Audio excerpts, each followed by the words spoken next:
Lucas 1, versículo 1 dice: puesto que ya muchos han tratado de poner en orden la historia de las cosas que entre nosotros han sido ciertísimas, tal como nos lo enseñaron los que desde el principio lo vieron con sus ojos, los apóstoles, y fueron ministros, servidores de la palabra, servidores de la predicación, y fueron ministros de la palabra, me ha parecido también a mí, Lucas, después de haber investigado con diligencia todas las cosas desde su origen, escribírtelas por orden, oh excelentísimo Teófilo, para que conozcas bien la verdad de las cosas en las cuales has sido instruido. Hoy vamos a hacer un cambio drástico en la serie de predicaciones basada en el Evangelio según Lucas.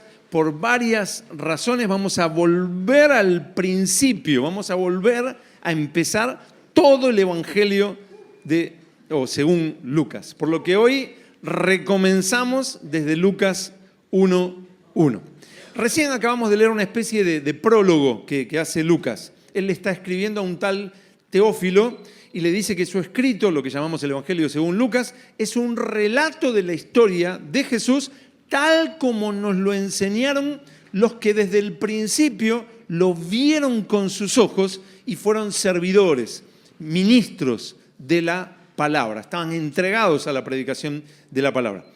Lucas forma parte de esa generación privilegiada que recibió directamente el testimonio de los apóstoles, tal como nos lo enseñaron los que desde el principio lo vieron con sus ojos y fueron ministros de la palabra.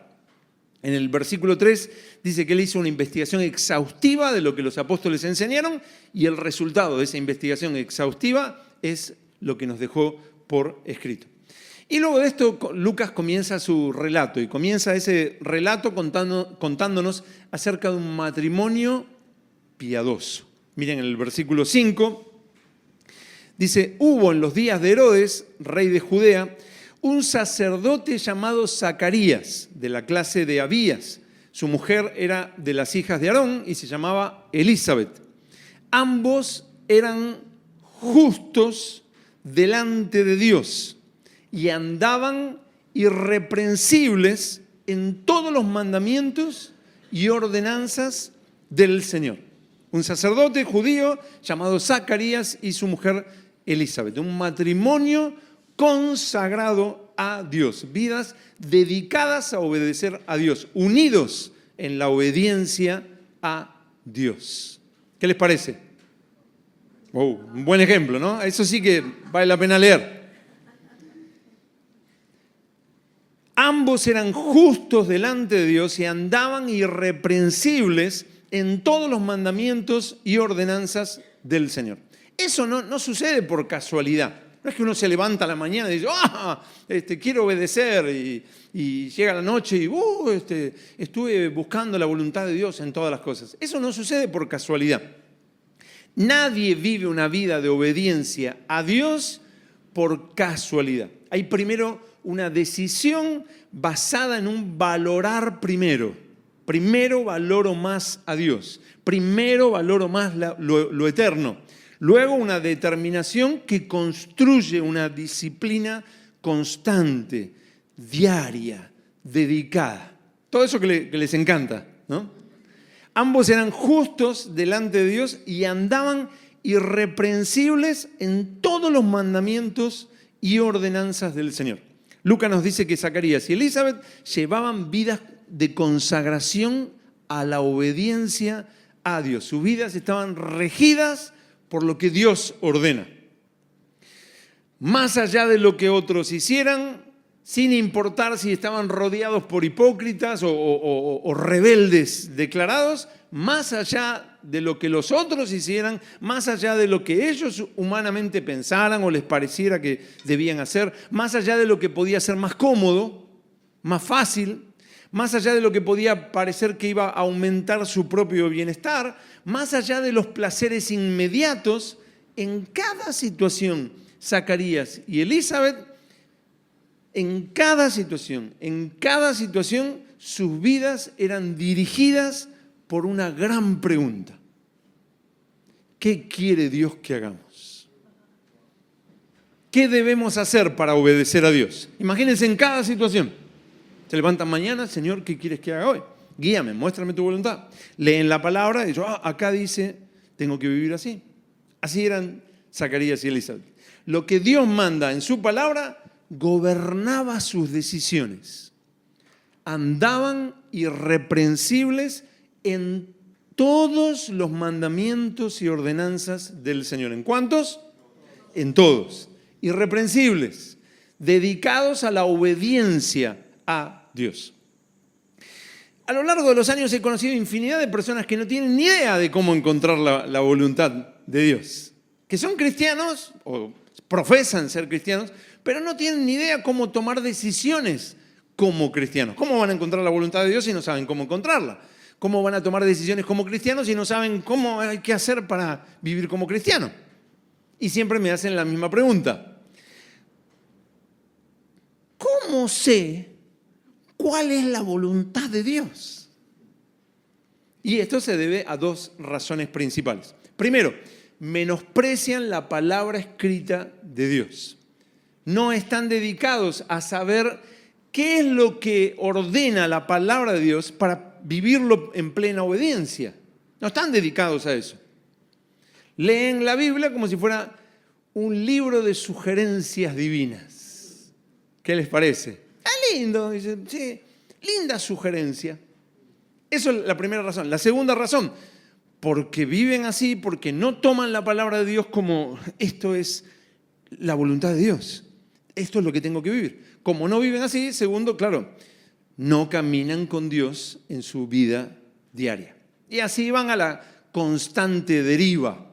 Hoy voy por acá, mañana voy por allá, ahora me gustó esto, ahora lo odio, ahora me gusta esto, tengo malas consecuencias, ¿qué tengo que hacer? ¿Qué hago? A la deriva. ¿Por qué? Porque sus deseos y pasiones, sus preocupaciones por este mundo, los conflictos, las distracciones, el desorden de correr hacia la nada, determinan su día a día. Entonces, ¿cuál es la táctica en esta guerra? Lo que suceda. Lo que se pasa en el momento. Entonces, ¿qué hago con mi economía? ¿Cuánto tengo? A ver, ¿qué hago? Todo eso debo. O sea, no tienen ni idea. ¿Qué hago con mi ministerio? ¿Qué hago con mi matrimonio? ¿Qué hago con mis hijos? Y a lo que dé y me choco con las situaciones constantemente. El Salmo 1 lo dice con toda claridad. Miren lo que dice el Salmo 1. Bienaventurado el varón que no anduvo en consejo de malos, ni estuvo en camino de pecadores, ni en silla de escarnecedores, de los que se burlan del Señor, se ha sentado, sino que en las sugerencias divinas, sino que en la ley del Señor o de Jehová está su delicia. En la ley, en el mandato del Señor, encuentra su delicia. Lee la palabra y dice, acá dice esto. Gracias, Señor, por mostrarme tu voluntad. Sino que en la ley del Señor está su delicia y en su ley medita de día y de noche. Será como árbol plantado junto a corrientes de aguas que da su fruto en su tiempo y su hoja no cae y todo lo que hace prosperará. Salmo 1, versos del 1 al 13. Está constantemente buscando cuál es la voluntad del Señor. ¿Qué es lo que el Señor quiere? A ver, acá dice esto, acá dice lo otro. Será como árbol plantado junto a corrientes de aguas que da su fruto en el tiempo perfecto de Dios. Una persona que en vez de ser influenciada y dirigida por el mundo y sus deseos, está dedicada a conocer lo que Dios ordena en su palabra para hacerlo. Esa es la vida que da fruto eterno para Dios. Hay una muerte de la voluntad propia y la influencia de otros, porque viene otro, no, pero mira, no te preocupes, mira, pero es que la palabra dice que vaya por acá, no pasa nada. Por acá, por el costadito. En vez de su voluntad, en vez de la influencia de otros, es una vida que está dedicada a lo que Dios ordena. Así eran Zacarías y Elizabeth. Ambos, dice, versículo 6, lo tienen ahí, ambos eran justos delante de Dios y andaban irreprensibles en todos los mandamientos y ordenanzas del Señor. Sin embargo, a pesar de vivir para obedecer a Dios, si uno los conocía, uno decía, esta gente algo raro debe tener. Por algo les va así como les va. Miren el versículo 7. Pero no tenían hijo. Porque Elizabeth era estéril y ambos eran ya de edad avanzada. El problema no era que fueran de edad avanzada, sino que ella fuera estéril, que no podían tener hijos. En esa época que una mujer fuera estéril era una vergüenza dentro de esa sociedad. O sea que enseguida alguien pensaba, algo raro tienen, no sé, algo habrán hecho, ¿no? O sea, debe haber algo oculto y por eso ella es estéril. Para mí algo raro hay, pensaban todos. No puede ser un matrimonio que ama a Dios, que obedecen. ¿Y por qué Dios no le da un hijo? Eso es lo que la gente pensaba. Eso les podía traer mucho menosprecio, mucho rechazo. Yo, perdónenme, pero sigo investigando la historia de los 5 misioneros que fueron asesinados por los Aucas en 1956. Sigo leyendo diferentes libros al respecto.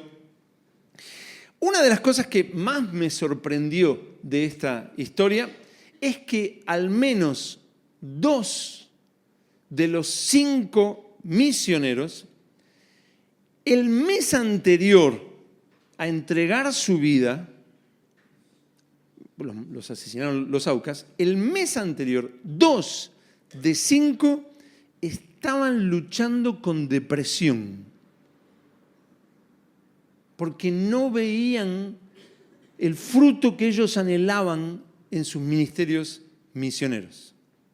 Se veían como que sus ministerios no estaban dando el fruto que ellos anhelaban. Cuando ellos se dedicaron sus vidas a la misión, ellos pensaban, la gente se va a convertir, y va a pasar esto, y va a pasar aquello. No estaba pasando. Y al menos 2 de ellos, de 5, 2, estaban luchando en depresión el mes anterior. Ellos murieron el 8 de enero de 1956 y Jim Elliot y Roger Youderian, a pesar de apenas conocerse entre sí y de tener ministerios diferentes, no es que estaban los dos en depresión porque estaban hablando los dos, sí, va terrible, apenas se conocían y estaban en ministerios diferentes, a pesar de eso, murieron el 8 de enero, en el mes anterior, en el mes previo, diciembre, estaban luchando con la depresión. Habían entregado sus vidas para servir al Señor y para ver a los indios de la selva ecuatoriana convertirse a Cristo, pero el fruto abundante que ellos anhelaban no estaba sucediendo. Esa es una de las cosas que más me sorprende de esta historia. En esos días, Jim Elliot, acá tienen una foto, Jim y Elizabeth Elliot con su hija Valerie, recién nacida. En esos días, en el mes de diciembre, antes de morir, Jim Elliot escribió la letra de una canción que dice: a veces me digo a mí mismo, soy creyente en vano. Pero en el momento en que digo que me doy por vencido, Jesús me dice de nuevo, créeme, sígueme, por favor. A la casa de mi Padre quiero llevarte a un hermoso país. Y los dos, a pesar del desánimo, perseveraron. ¿Por qué perseveraron? Porque no se dejaban gobernar por lo que sentían o por lo que les parecía. Eran siervos de Dios, no de sus sentimientos o su parecer. Me siento que me duele y que estoy cansado. Estaban dedicados a obedecer lo que Dios manda en su palabra, dedicados a obedecer la voluntad específica para ellos, lo que Dios quería para ellos. Unos 20 días antes de morir en manos de los Aucas. El otro, no Jim Elliot, sino Roger Youderian, que acá no sé si lo alcanzan a ver, ahí está él con su esposa Bárbara y sus hijos, detrás la avioneta que hizo historia. Unos 20 días antes de morir, el otro de los 5 misioneros, Roger Youderian, escribió esto: moriré a mí mismo, viviré para Dios, que aprenda a amarle de todo mi corazón, mente, alma y cuerpo. Su esposa, que está ahí, Barb, más adelante, una vez que ya ellos murieron, dijo de él, de Roger Youderian: fue limpiado por el Espíritu Santo para la tarea que tenía por delante y fue con una mente alegre y expectante, con un corazón lleno de gozo. Lo que está diciendo en el mes de diciembre, él en pleno combate, el Señor lo limpió y cuando fue a entregar su vida al mes siguiente, fue con una mente alegre y expectante, con un corazón lleno de gozo. Era imposible que gente así, dedicada a obedecer a Dios, era imposible que no llevara fruto. Estos 5 misioneros, entregando sus vidas en obediencia a Dios, dieron y siguen dando fruto abundante, porque hoy mismo seguimos aprendiendo de ellos. Así, de la misma manera, Zacarías y Elizabeth no podían dejar de dar fruto para Dios. Dios prueba la fe de sus hijos, pero siempre, tarde o temprano, hará que aquellos que viven en obediencia a Dios, Dios hará que lleven fruto en el tiempo perfecto. Como leímos en el Salmo 1, bienaventurado el varón que no anduvo en consejo de malos, ni estuvo en camino de pecadores, ni en silla de escarnecedores se ha sentado, sino que en la ley del Señor está su delicia, y en su ley medita de día y de noche. Será como árbol plantado junto a corrientes de aguas, que da su fruto en su tiempo, y su hoja no cae, y todo lo que hace prosperará. Lucas nos cuenta que sí, Dios probó la fe de Zacarías y Elizabeth, pero cuando llegó el tiempo de Dios, ellos dieron fruto. Miren en el versículo 8, Lucas 1:8, dice: aconteció que ejerciendo Zacarías el sacerdocio delante de Dios, según el orden de su clase, conforme a la costumbre del sacerdocio, le tocó en suerte ofrecer el incienso en el templo, entrando en el santuario del Señor. Y toda la multitud del pueblo estaba fuera orando a la hora del incienso. Y se le apareció un ángel del Señor puesto en pie a la derecha del altar del incienso. Y se turbó Zacarías, ¿qué otra cosa va a hacer? Se aparece así de la nada. Y se turbó Zacarías al verle y le sobrecogió temor. Pero el ángel le dijo: Zacarías, no temas, porque tu oración ha sido oída. Y tu mujer Elizabeth te dará a luz un hijo y llamarás su nombre Juan. O sea, llegó el tiempo de Dios para Zacarías y Elizabeth de dar fruto. Dios les iba a dar un hijo y no cualquier hijo. Miren en el versículo 14. Y tendrás gozo y alegría, y muchos se regocijarán de su nacimiento, porque será grande delante de Dios. Jesús llegó a decir que era el mayor de todos los profetas, Juan el Bautista. Porque será grande delante de Dios. No beberá vino ni sidra, y será lleno del Espíritu Santo aún desde el vientre de su madre. Y hará que muchos de los hijos de Israel se conviertan al Señor Dios de ellos, e irá delante de él con el Espíritu y el poder de Elías, para hacer volver los corazones de los padres a los hijos y de los rebeldes a la prudencia de los justos, para preparar al Señor un pueblo bien dispuesto. El hijo de Zacarías y Elizabeth sería el profeta anunciado por siglos, que prepararía al pueblo para la venida del Señor Jesús. Juan el Bautista. Ni más ni menos.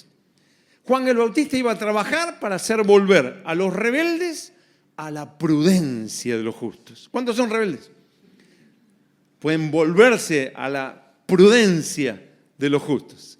Zacarías había orado simplemente por un hijo, pero Dios tenía planes mucho más grandes para esa oración por la que había orado. En otro tiempo, diferente al de Zacarías, el que Zacarías pensaba, pero Dios tenía ese plan. Ahora, el ángel Gabriel le dice a Zacarías, tu oración, ¿qué? Ha sido oída. Pero el versículo 7 dice que Elizabeth era estéril y ambos eran ya de edad avanzada. Vaya a saber cuándo Zacarías había hecho esa oración.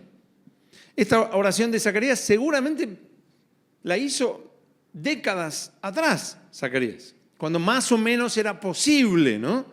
Más o menos era posible, él todavía tenía cierta edad y bueno, ahí como que Dios lo puede hacer seguramente, ¿no? Muchas veces solemos orar por lo que nos parece más o menos posible.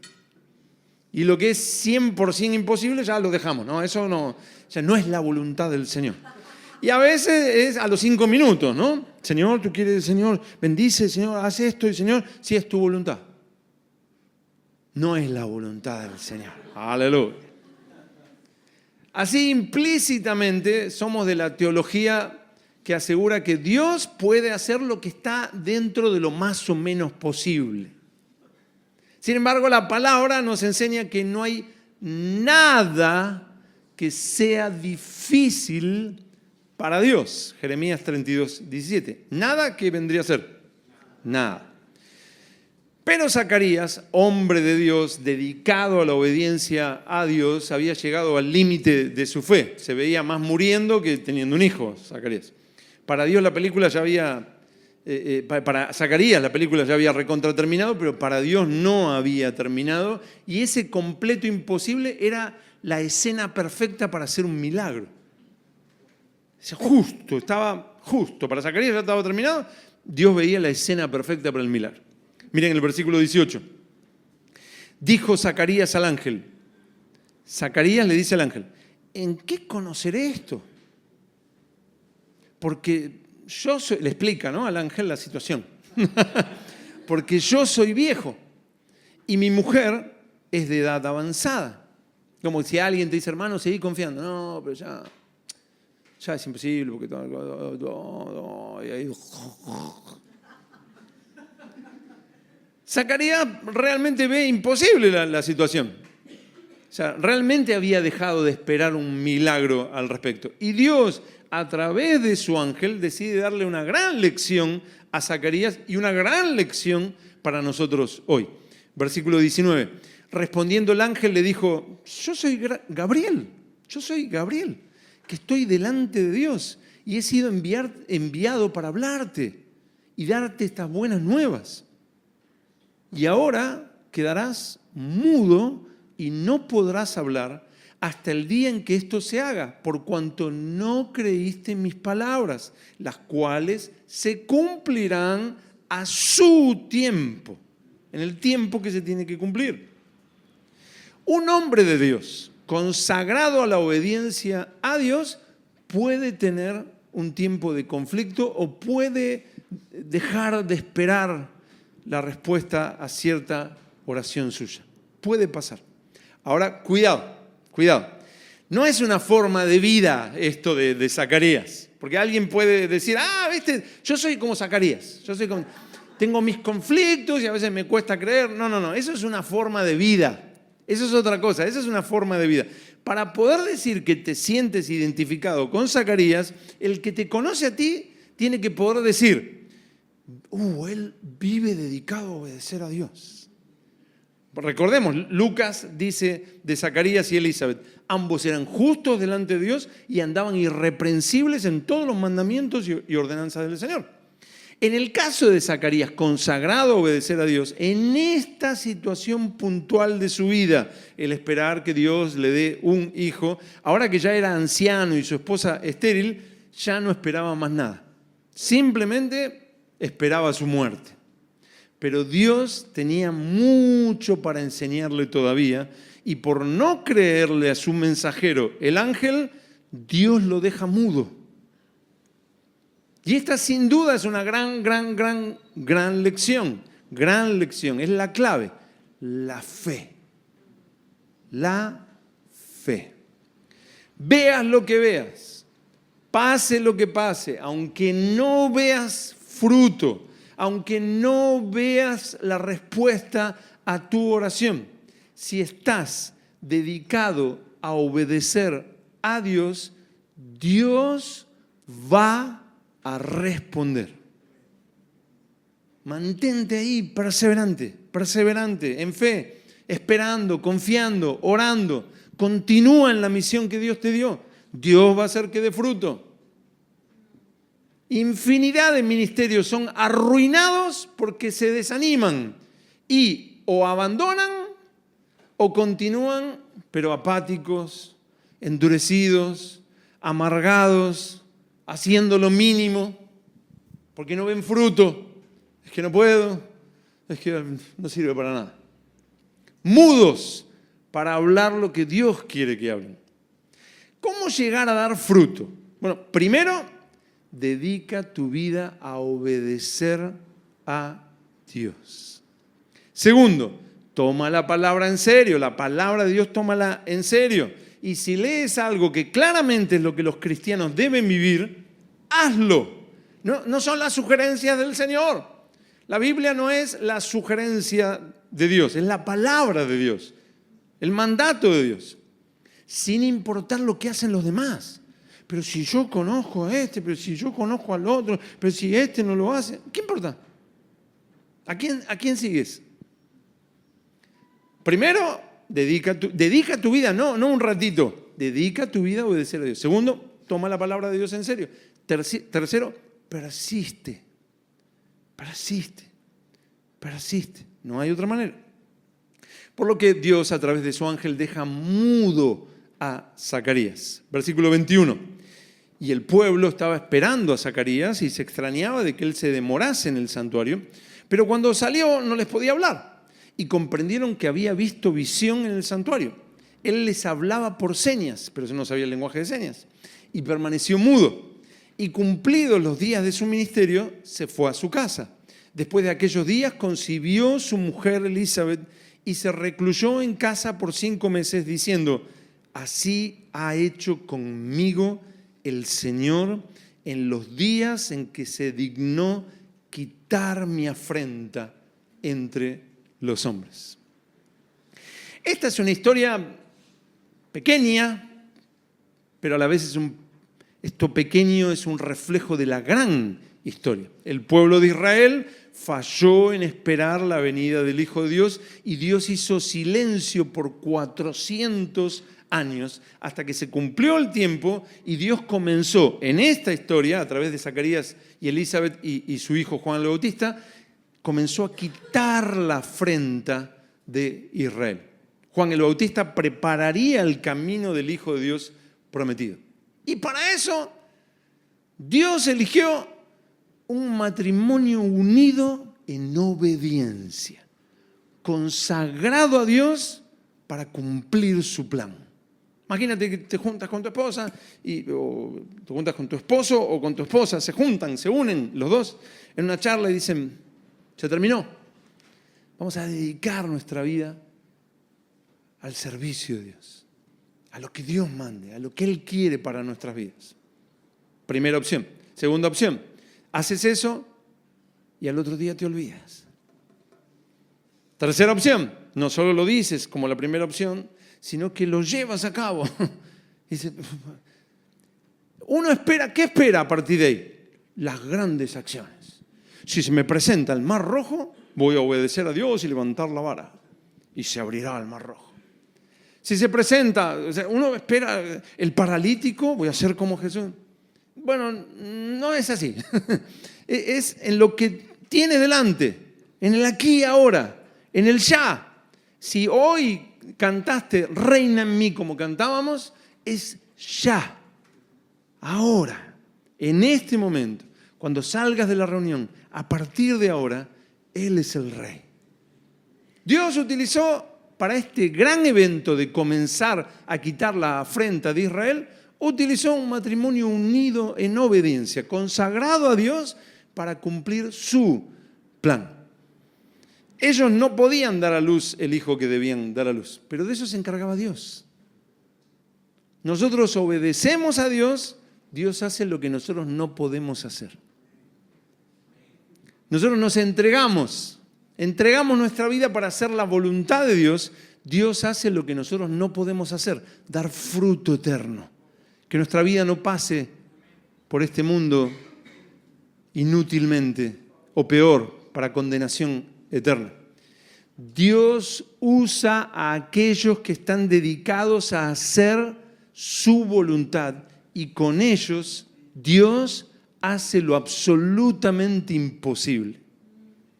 Si ese es tu caso, bueno, mantén la fe y persevera. Veas lo que veas a tu alrededor, continúa, persevera obedeciendo. Dios va a hacer lo imposible y tu vida va a ser el instrumento de Dios para hacer avanzar el evangelio en la tierra entre muchos.